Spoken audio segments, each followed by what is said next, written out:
A hurricane struck my house. So I decided to ask my daughter for help. She said, "My husband doesn't want an old pauper here. Get out."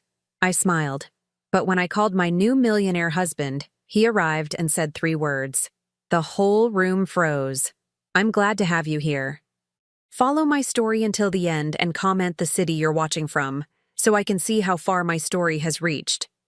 I never thought a phone call could hurt more than losing everything I owned to a hurricane. But standing on my daughter's pristine doorstep, soaking wet and homeless, I was about to discover just how wrong I was. The storm had taken 3 days to tear through Florida, and when it finally passed, my little house in Clearwater was nothing but splinters and memories scattered across what used to be my backyard. 60 years old, and I was staring at a pile of debris that had once been my home of 25 years. The insurance adjuster had been blunt. "Total loss, ma'am. Foundations compromised, structures gone. You'll need to find somewhere else to stay while we process the claim." Somewhere else. That's when I thought of Nora. My daughter lived 40 minutes away in a gated community where the houses looked like magazine covers and the lawns stayed green even in drought season. She'd moved there after marrying Derek, a successful contractor who specialized in luxury developments. They had money, space, and according to every conversation we'd had over the past 5 years, they had everything they could ever want. Everything except room for me, apparently. I'd driven there in my neighbor's borrowed pickup truck, my few salvaged belongings stuffed into garbage bags in the back. My hands shook as I pressed the doorbell, and I told myself it was from the cold rain still dripping from my gray hair. But deep down, I knew it was something else. Fear, maybe. Or just the awful certainty that this wasn't going to go the way I hoped. Nora opened the door wearing a silk blouse that probably cost more than I spent on groceries in a month. Her blonde hair was perfectly styled, her makeup flawless despite it being barely 9 in the morning. Behind her, I could see the marble foyer of her 4-bedroom house, the crystal chandelier catching the morning light. "Mom?" Her voice carried surprise, but not the good kind. "What are you doing here?" "The hurricane," I said, my voice smaller than I intended. "Nora, honey, I lost everything. The house is gone, completely destroyed. I was hoping maybe I could stay here for just a few days while I figure things out." Her expression shifted, and I watched something cold creep into her blue eyes. The same eyes I used to stare into when she was a baby, when she was the center of my entire world. "You can't stay here." The words came out flat, emotionless. I blinked, certain I'd misheard. "I'm sorry. What?" "Derek doesn't want houseguests right now, especially." She paused, glancing back toward the interior of the house. "Especially people who can't contribute to the household expenses." People. She'd called me people. Not her mother, not family. People. "Nora, I'm not asking for charity. I just need somewhere to sleep until the insurance money comes through. A few days, maybe a week at most." She crossed her arms, her diamond wedding ring catching the light. That ring had cost $15,000. I knew because she'd told me about it repeatedly when she got engaged, along with detailed descriptions of Derek's proposal at an expensive restaurant overlooking Tampa Bay. "Mom, you have to understand our position here. Derek works very hard to maintain our lifestyle. We can't just take in every family member who runs into financial trouble. Every family member." As if I made a habit of showing up at her door asking for help. As if I hadn't spent the last 25 years fiercely independent, working 2 jobs after her father died, making sure she never went without anything she needed. "I raised you by myself after your father passed," I said quietly. "I worked double shifts at the diner and cleaned offices at night so you could have nice clothes, so you could go to college, so you could have the wedding you wanted. I never asked you for anything." Something flickered across her face, but it was gone before I could identify it. "That was your choice," she said. "You chose to have a child. Parents are supposed to provide for their children, not the other way around." The words hit me like a physical blow. I felt my knees go weak, and I had to grip the door frame to keep from stumbling backward. "Nora, please. I'm not asking you to take care of me. I'm asking for temporary help. From my daughter. My husband doesn't want an old pauper living in his house." she said, her voice sharp now, impatient. It would make him uncomfortable. You need to find somewhere else to go. Old pauper. The words echoed in my head, each syllable cutting deeper than the last. This was my daughter. The little girl I'd rocked to sleep every night. The teenager I'd driven to every dance lesson and soccer practice. The young woman whose college tuition I'd paid by working myself into exhaustion. For a moment, we just stared at each other. I could see some of the neighbors watching from their perfectly manicured yards, probably wondering what kind of drama was unfolding on Nora's doorstep. A few of them had phones out, no doubt ready to capture whatever happened next for their social media feeds. Then something inside me shifted. The hurt was still there, burning in my chest like acid, but underneath it was something else, something calm and steady and almost amused. I smiled. It wasn't a warm smile or a bitter one. It was the kind of smile that comes when you finally understand something you should have seen all along. When the last piece of a puzzle clicks into place and the whole picture becomes clear. You know what, sweetheart? I said, my voice steady now. You're absolutely right. Nora blinked, clearly not expecting that response. I reached into my purse and pulled out my phone. I should call someone who actually cares about me. Her eyebrows furrowed. Mom, what are you talking about? But I was already dialing, my fingers steady as I pressed the numbers. The phone rang twice before a familiar voice answered. Jason, it's Phyllis. I think it's time you met my daughter. 25 years earlier, I was 35 years old and standing in a cemetery, watching them lower my husband Robert into the ground. Nora was 10, clinging to my black dress with small hands that trembled as much as mine did. The funeral director had given me a folder full of paperwork and condolences, but what I really needed was a plan for how to raise a child alone on a waitress's salary. Robert had been a good man, but he'd never been good with money. When he died suddenly of a heart attack, I discovered our savings account held exactly $432. The life insurance policy he'd promised to increase after Nora was born? He'd never gotten around to it. The small policy from his work would cover the funeral expenses and maybe 1 month of mortgage payments. That first night after the funeral, I sat at our kitchen table with bills spread out like tarot cards, each one predicting a different kind of disaster. The mortgage, the utilities, Nora's school supplies, groceries, car insurance. I added the numbers 3 times, hoping I'd made a mistake, but the math remained brutal and unforgiving. I had 2 choices: give up and move in with my sister in Nebraska, taking Nora away from her friends and her school, or find a way to make it work in the life we'd built in Florida. I chose to fight. The next morning, I applied for a second job cleaning offices downtown. The work started at midnight and ended at 6 in the morning, which meant I could still work my day shift at Murphy's Diner from 8 to 4. That left me with exactly 1 hour to get home, check on Nora, and try to grab some sleep before starting the cycle again. For 15 years, that was my life. Coffee became my best friend, and exhaustion became my constant companion.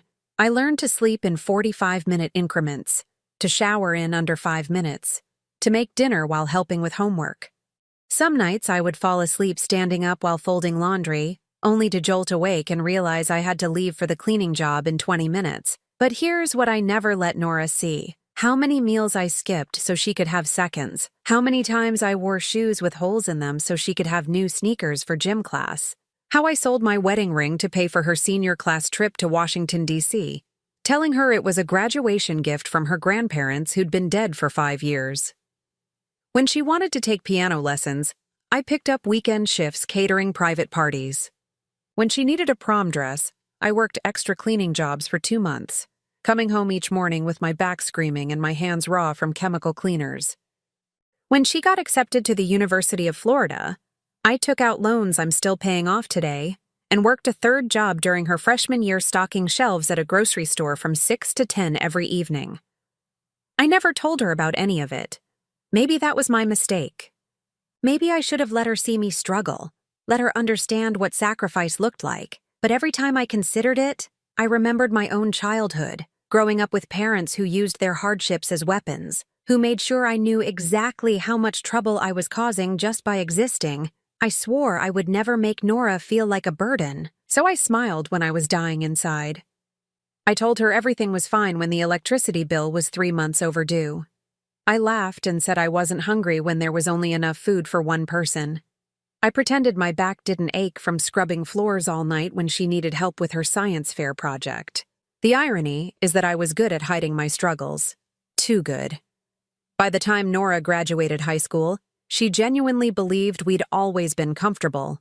She saw my 2 jobs as normal, not as the desperate juggling act they really were. She thought I worked nights because I wanted to, not because it was the only way to keep the lights on.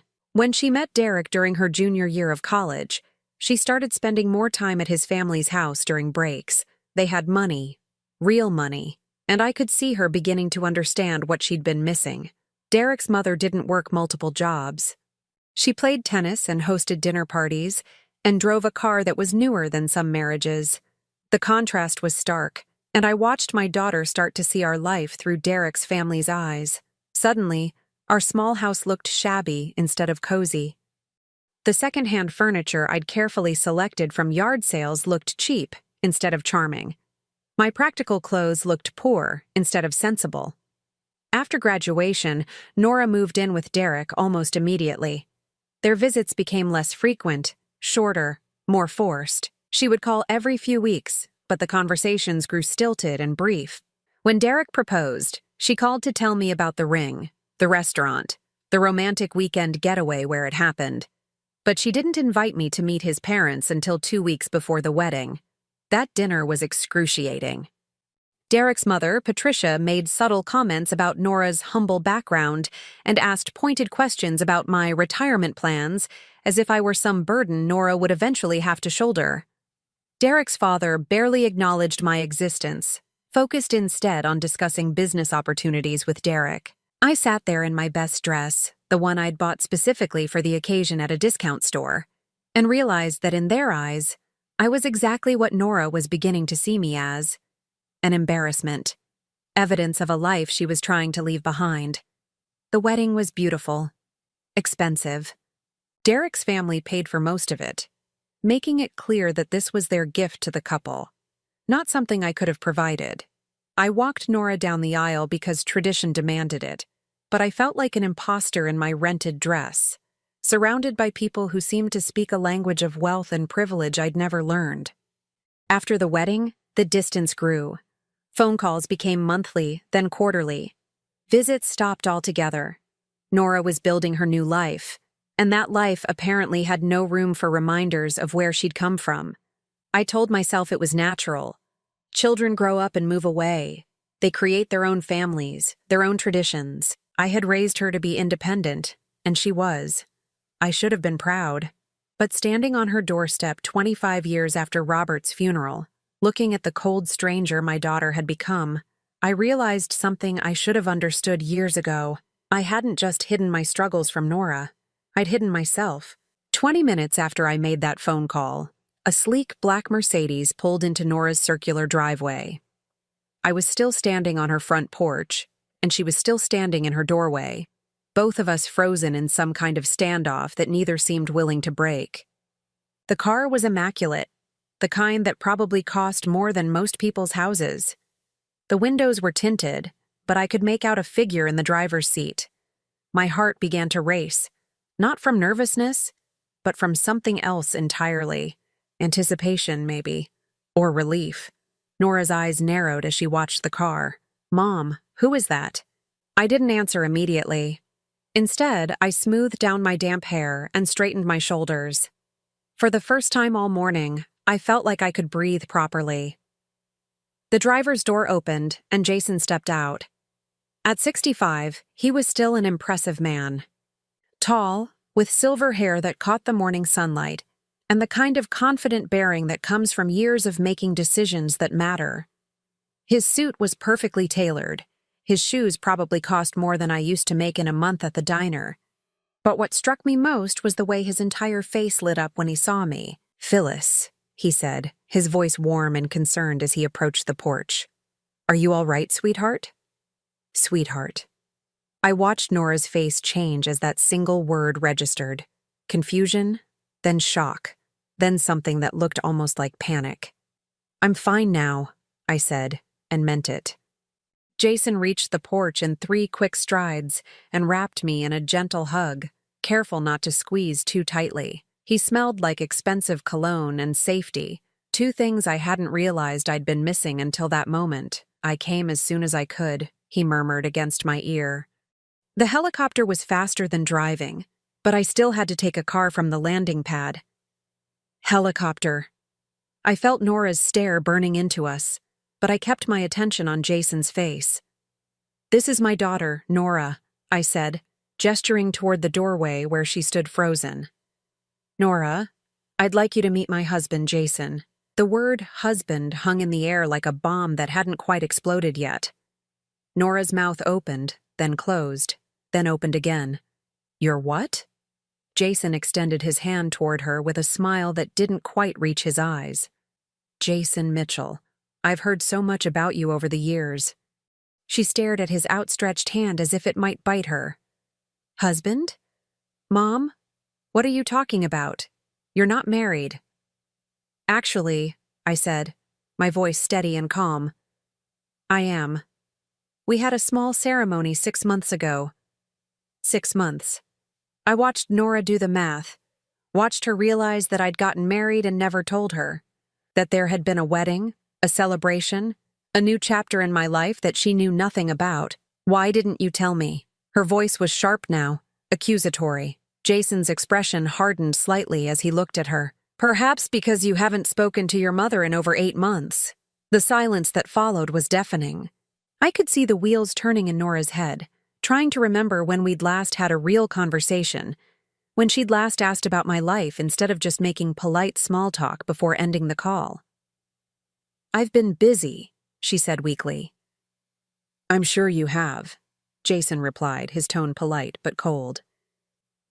"Building a successful contracting business takes a lot of time and energy." Nora blinked. "How do you know about Derek's business?"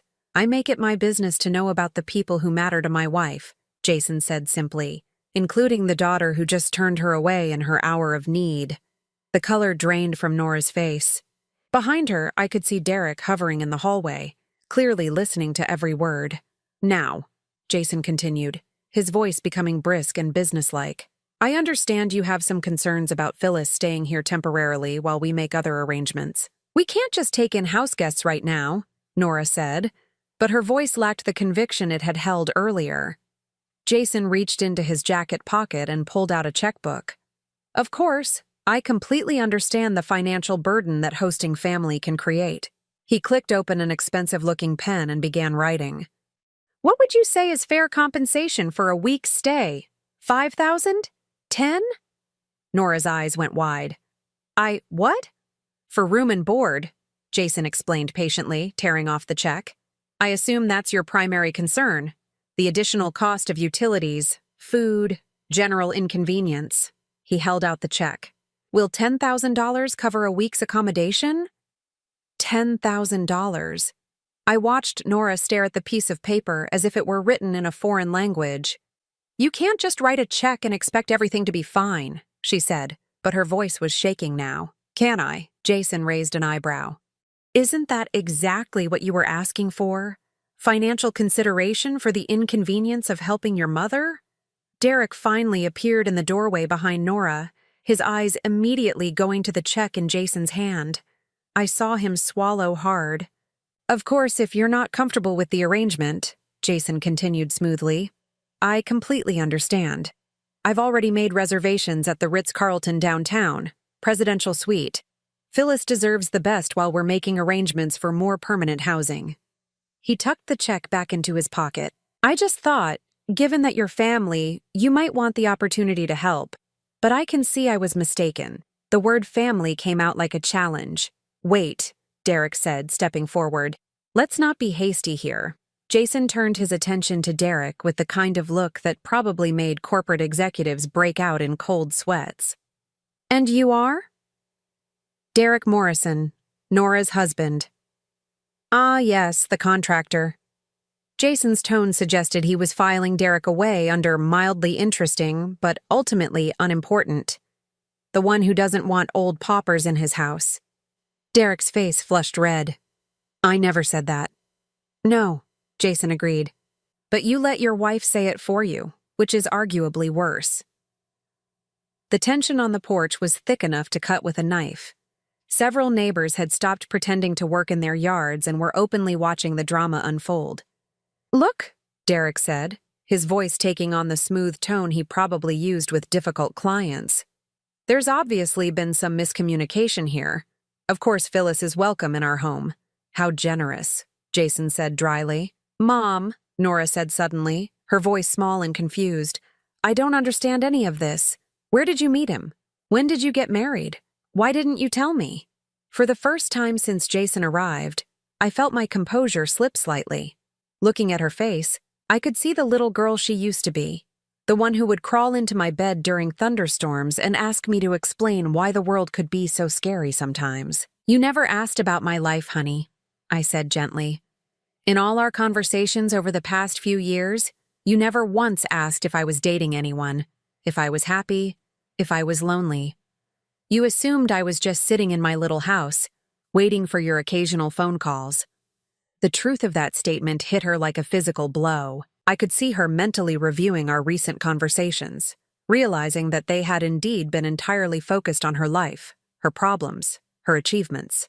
I thought, she started, then stopped. You thought I was just your poor old mother who would always be there when you needed something, I finished for her. Someone whose only value was being available to help you when convenient. Jason stepped closer to me, and I felt his hand settle gently on my lower back, a gesture of support that spoke of intimacy and familiarity. Well, he said, his voice lighter now. I think we've established that Phyllis has other options for accommodation. Shall we go, darling? Darling. I watched Nora flinch at the endearment. Actually, Derek said quickly, we'd love to have you both stay with us. Wouldn't we, Nora? But I was already shaking my head. That's very kind, Derek, but I think the Ritz-Carlton sounds perfect. I looked directly at Nora. After all, I wouldn't want to make anyone uncomfortable. 3 hours later, I was sitting in the most luxurious hotel suite I'd ever seen, wearing a silk robe that probably cost more than my monthly grocery budget, when Nora called. Jason had insisted on buying me an entire new wardrobe from the hotel's boutique after seeing the water-damaged clothes I'd salvaged from the storm. You're not wearing anything that smells like flood water, he'd said firmly, handing his credit card to the shop attendant. Get her whatever she needs. The suite overlooked Tampa Bay, with floor-to-ceiling windows and furniture that looked like it belonged in a museum. Jason was in the bedroom, making phone calls about reconstruction contractors and insurance adjusters, his voice carrying the authority of someone accustomed to getting things done quickly. When my phone rang and I saw Nora's name, I almost didn't answer. Mom? Her voice was tentative, uncertain. Hello, Nora. Can we talk? I mean, really talk? I looked out at the water, watching expensive boats drift past like toys in a bathtub. What would you like to talk about? About Jason. About your marriage, about why I didn't know any of this was happening in your life. There was a long pause, and I could hear her breathing on the other end of the line. Mom, I know I haven't been the best daughter lately. I know I haven't called as much as I should have, and I know today. Today I was awful to you. Yes, I said simply. You were. I'm sorry. The words came out in a rush. I'm so sorry. I was scared about Derek's reaction and worried about money, and I panicked. You called me an old pauper, Nora, in front of your neighbors. I heard her sharp intake of breath. I know. God, I know, and I hate myself for it. But Mom, you have to understand, Derek's been under so much pressure lately with work, and we've been struggling financially and… Stop. My voice was sharper than I intended. Don't blame Derek for your choices. You made the decision to humiliate me. You chose those words. Silence stretched between us, heavy and uncomfortable. You're right, she said finally, her voice thick with tears. I chose to hurt you instead of helping you. I chose to protect my marriage instead of protecting my mother. The admission hung in the air between us. It was more honesty than she'd given me in years. Tell me about Jason, she said after a moment. Please, I want to understand. I settled back into the plush armchair, considering how much to tell her, how much truth she could handle. I met him 2 years ago, I began, at the community center where I volunteer on weekends. You volunteer? Every Saturday for the past 5 years. Meals on Wheels. Jason was there setting up a new program to deliver groceries to homebound seniors. I could practically hear her mind working, trying to reconcile this version of my life with the one she'd imagined. He asked me to help coordinate the volunteers, I continued. We started working together, then having coffee afterward to discuss the program. Then dinner. Then you fell in love, she finished softly. Yes, though it took me a long time to believe it was real. What do you mean? I stood up and walked to the window, watching the boats navigate the choppy water. I mean that after 25 years of being alone, of being seen as just somebody's mother or somebody's employee, it was hard to believe that a successful, intelligent man could want me for myself. Mom, Jason owns 3 hotels, Nora. He has business interests in real estate, shipping, tourism. He could have married anyone. Young socialites, accomplished businesswomen, women who never had to scrub floors to pay the rent. But he chose you. He chose me. The wonder of it still surprised me sometimes. Do you know what he said when he proposed? What? He said I was the strongest person he'd ever met. That watching me organize volunteers, seeing how I could make 20 different people with 20 different personalities work together toward a common goal, showed him what real leadership looked like. I heard Nora's sharp intake of breath. He said most people inherit strength or buy it or fake it, but that I'd built mine from scratch, and that was infinitely more valuable than anything money could provide. Oh, Mom, the funny thing is, I never told him about the years after your father died, about working 3 jobs or selling my wedding ring or going hungry so you could eat. He figured it out on his own, just from watching how I handled problems, how I treated people who had less than I did. There was a long silence, and I could hear her crying softly. I never knew, she whispered, about any of it, the jobs, the sacrifice, the struggling. You never told me. I didn't want you to feel guilty for existing, sweetheart. I wanted you to feel loved and wanted and secure. But I never appreciated it. I never even saw it. You weren't supposed to see it. That was the point. But now I do see it, she said, her voice stronger now. And I see what kind of daughter I became in spite of all your sacrifice. I see how I treated you today, and I'm ashamed. Jason appeared in the doorway, raising an eyebrow in question. I nodded, letting him know everything was all right. Nora, there's something else you need to know, I said. Something about your college tuition. What about it? You remember how you got that scholarship for your junior and senior years? The one that covered everything the financial aid didn't? The Community Foundation Scholarship. Yeah. That wasn't a community foundation, sweetheart. That was Jason. The silence stretched so long I thought the call had dropped. What? He'd been watching the program for years, looking for worthy recipients. When I mentioned I had a daughter in college who was struggling with finances, he investigated your academic record.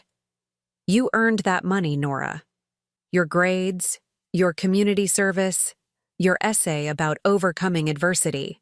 But Jason was the one who provided it. Are you saying he's been helping our family for years? He's been helping you, before he even knew me personally, because he believed in investing in young people who were working hard to better themselves. I could hear her crying harder now.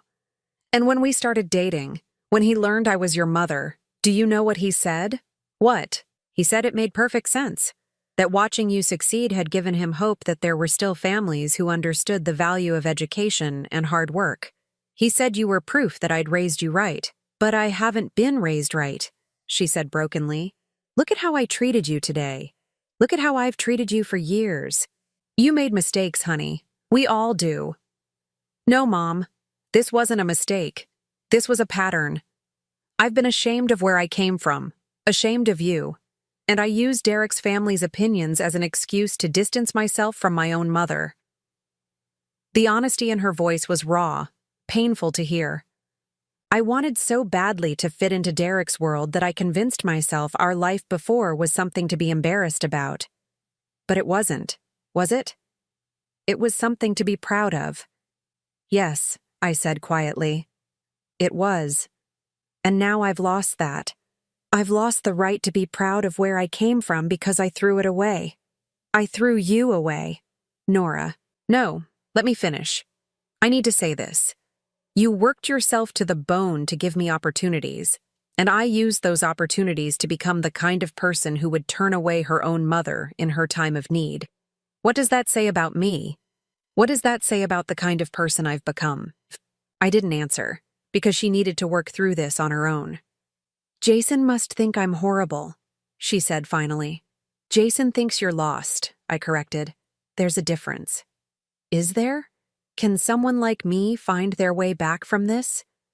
I looked out at the bay, where the afternoon sun was beginning to cast long shadows across the water. That depends entirely on what you're willing to do to prove you've changed.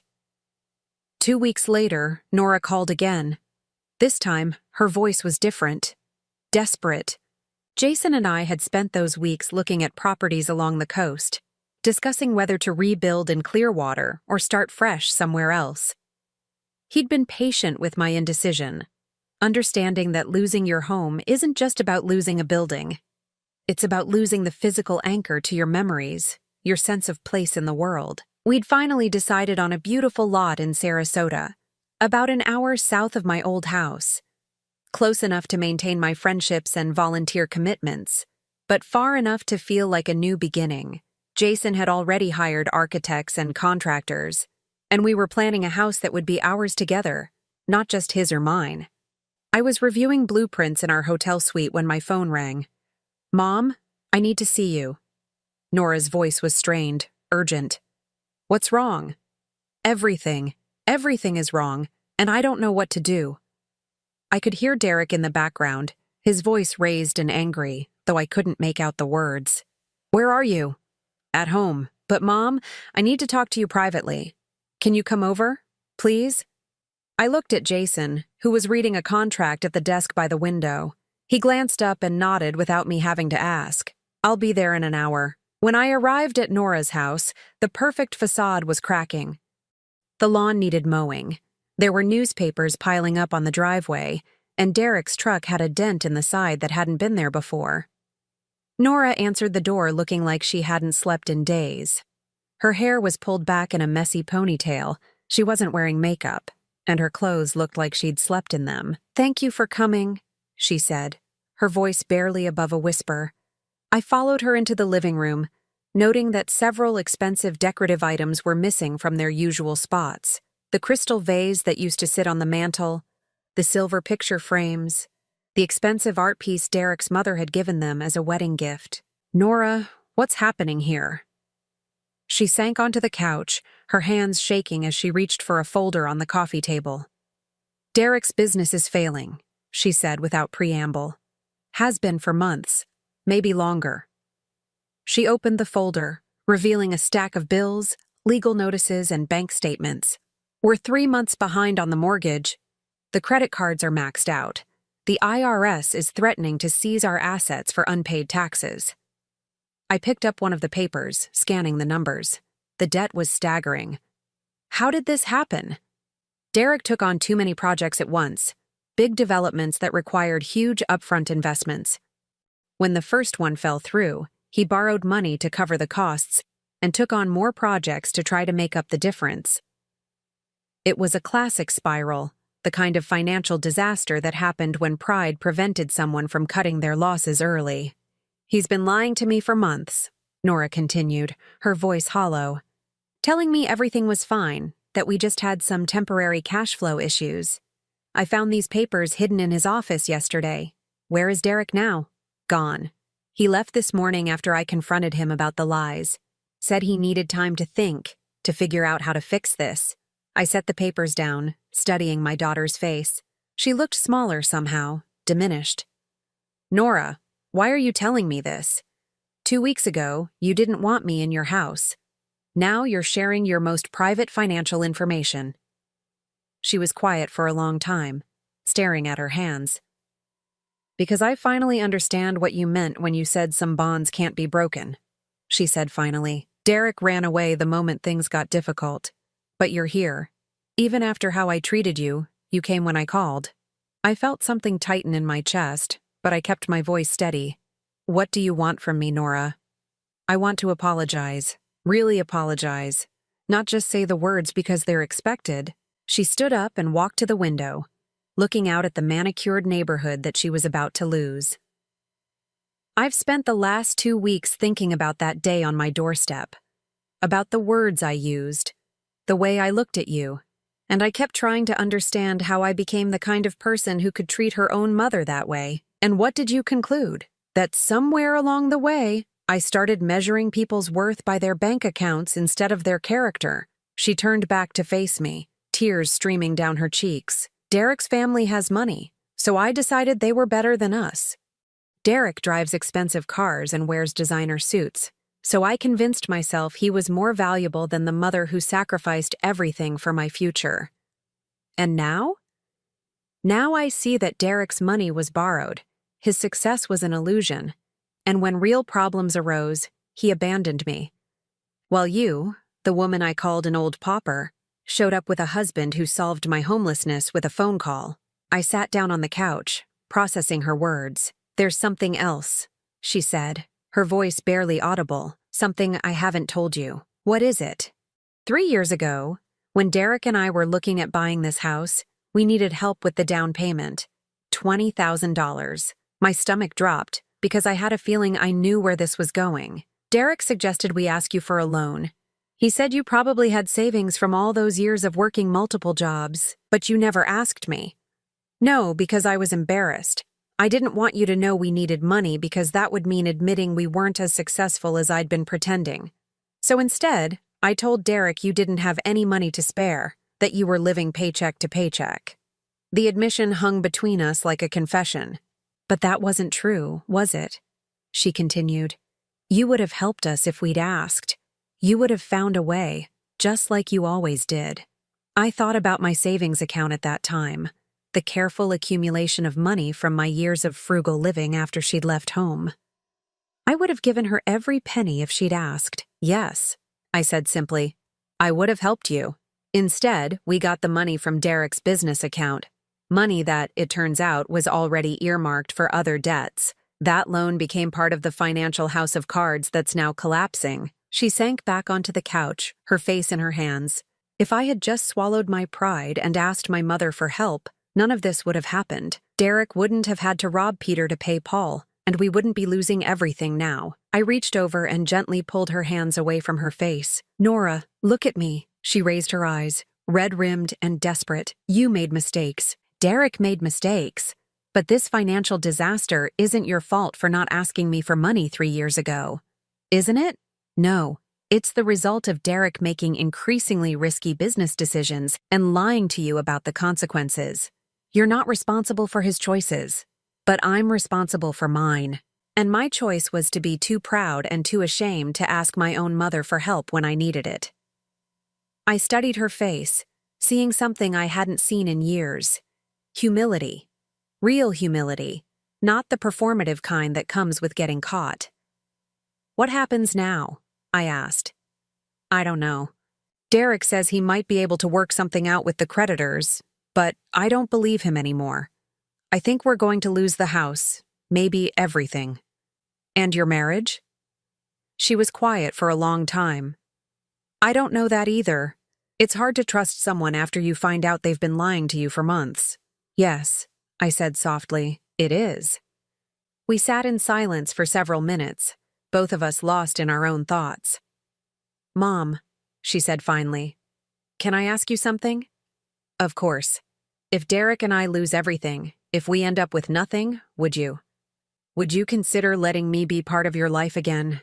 Not financially, she added quickly. I'm not asking for money or a place to live. I'm asking if there's any chance you could forgive me enough to let me try to be the daughter you deserved all along. I looked at her, this woman who had hurt me so deeply just 2 weeks ago, who was now asking for something infinitely more valuable than money. That depends, I said, echoing the words I'd spoken to her on the phone. On what? On whether you're asking because you've lost everything else, or because you've finally realized what you had all along.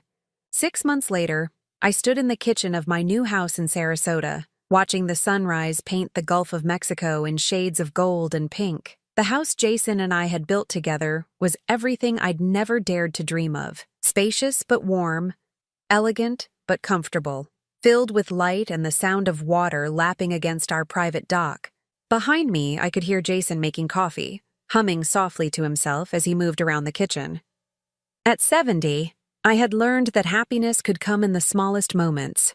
The sound of someone you love puttering around in the morning, the luxury of drinking coffee while watching pelicans dive for fish, the simple peace of knowing you're exactly where you belong. My phone buzzed on the counter, a text from Nora. "Good morning, Mom. Hope you and Jason are having a wonderful time in your new home. The sunrise pictures you sent yesterday were beautiful." I smiled, typing back. "Thank you, sweetheart. How are things with you?" "Getting better every day. Derek starts his new job next week. It's going to be a big adjustment, but we're managing." Derek had indeed lost everything. The house, the business, most of their possessions. But in the process of losing their comfortable life, he and Nora had found something more valuable: honesty with each other, and a willingness to work for what they wanted instead of borrowing against a future they couldn't guarantee. They were renting a small apartment now, not far from where I used to live in Clearwater. Derek had taken a job as a project manager for someone else's construction company, swallowing his pride and accepting that he would be an employee rather than an owner, at least for now. The humbling had been good for both of them. "Jason and I are planning to visit next weekend," I typed. "Would you like to have dinner?" "I would love that. I'll cook, nothing fancy, but I've been practicing with some of those recipes you taught me." I set the phone down, remembering the series of cooking lessons I'd given Nora over the past few months. After Derek lost the house, she'd called me in tears, admitting she didn't know how to prepare simple, inexpensive meals. She'd grown accustomed to eating out or buying expensive pre-made foods, luxuries she could no longer afford. Teaching her to stretch $1 in the kitchen had been both heartbreaking and healing. Heartbreaking because it reminded me of all the things I should have taught her years ago. Healing because it gave us a way to spend time together that felt natural and necessary. "Good morning, beautiful," Jason said, setting a cup of coffee next to me and kissing the top of my head. "Good morning yourself, handsome?" He settled beside me at the breakfast bar, looking out at the water. "Nora?" "Checking in. She and Derek are doing well." "I'm glad," and he meant it. Jason's opinion of my daughter had evolved over the months, from initial disgust at her treatment of me to grudging respect for her efforts to change. "You know," he said thoughtfully, "I've been thinking about what you said last week, about the will. I had been reconsidering my estate planning, prompted by watching Derek and Nora lose everything they thought they could count on. And I think you're right to make the changes you suggested, but I want to make sure you're doing it for the right reasons."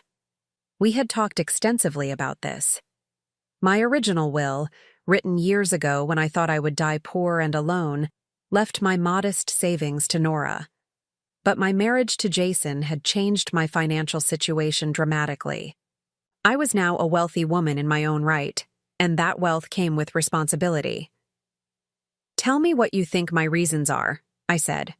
"I think you want to make sure Nora learns to value what she has instead of taking it for granted. And I think you want to use your resources to help people who are in the same situation you were in 30 years ago." He was right on both counts.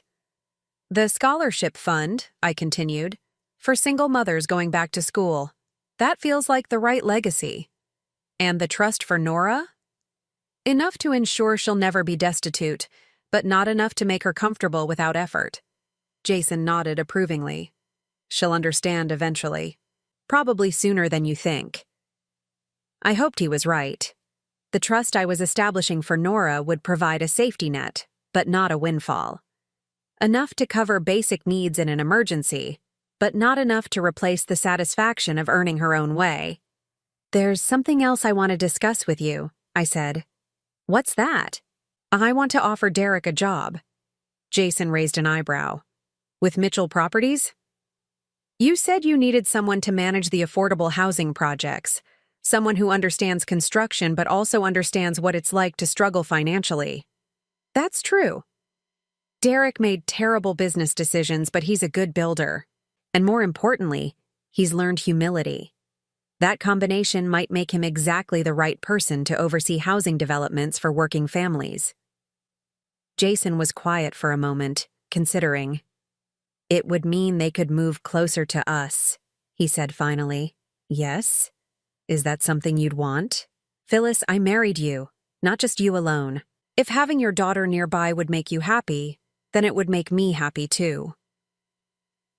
I felt that familiar flutter of gratitude that still surprised me sometimes. After so many years of making decisions alone, of weighing everyone else's needs against my own limited resources, having a partner who wanted my happiness as much as his own still felt like a miracle. What about the other thing? Jason asked quietly. The other thing. The conversation Nora and I still needed to have. 2 weeks ago, she had asked me directly, Mom, why didn't you ever tell me how hard things were after Dad died? Why did you hide the struggle from me? I had deflected the question, saying we'd talk about it someday when we had more time. But the truth was, I wasn't sure how to explain it without sounding like I was asking for gratitude or trying to make her feel guilty. I think, I said slowly, that conversation needs to happen soon, before Derek starts working for you, before they move closer. She needs to understand the full truth about those years. Are you ready for that? I'm ready for her to know who I really am, instead of who she thought I was. Jason reached over and took my hand. She's going to be proud of you, and probably angry at herself for not seeing it sooner. Maybe. Or maybe she'll think I was wrong to hide it from her. Does it matter what she thinks? I considered this. 6 months ago, Nora's opinion of me had held the power to wound me deeply. Now, while I cared about her feelings, they no longer determined my sense of self-worth. No, I said, surprised by how true that felt. It doesn't matter what she thinks. It only matters that she knows the truth. My phone buzzed again. Another text from Nora. Mom, I know I've said this before, but I need to say it again. I'm sorry for how I treated you that day after the hurricane. I'm sorry for all the years I took you for granted. And I'm grateful every day that you didn't give up on me, even when I deserved it. I showed the message to Jason, who smiled. She's learning, he said. Yes, she is. I typed back. I love you, sweetheart. See you next weekend. But as I hit send, I realized something important. I wasn't just responding to her apology anymore. I was moving forward from it. For 25 years after Robert died, I had defined myself by my role as Nora's mother. Every decision, every sacrifice, every choice I made was filtered through the question of what would be best for her. I had poured myself so completely into that role that I'd forgotten I was also Phyllis, a woman with her own dreams, her own worth, her own right to happiness. Meeting Jason had reminded me of who I was beyond motherhood. Marrying him had given me permission to want things for myself. And watching Nora learn to stand on her own had finally freed me from the weight of trying to be everything to everyone. What are you thinking about? Jason asked, studying my face. I'm thinking about the fact that for the first time in 30 years, I'm not worried about whether I'm doing enough for someone else. And how does that feel? I looked around our beautiful kitchen, at this man who loved me completely, at the phone that connected me to a daughter who was finally learning to appreciate what she had, instead of mourning what she'd lost. It feels like freedom, I said. And for the first time in my life, I understood that freedom wasn't selfish. It was necessary, because only when you stop giving pieces of yourself away to people who don't value them can you become whole enough to offer love that comes from strength instead of desperation. The sunrise was complete now, the sky shifting from gold to blue as the day officially began. Somewhere across the bay, Nora was probably getting ready for work. Derek was likely reviewing construction plans, and both of them were learning to build a life based on reality instead of illusion. And here, in this house that represented everything I'd never dared to want, I was finally learning to live for myself. It had taken 70 years, but I was finally free. Now I'm curious about you who listened to my story. What would you do if you were in my place? Have you ever been through something similar? Comment below, and meanwhile, I'm leaving on the final screen 2 other stories that are channel favorites, and they will definitely surprise you. Thank you for watching until here.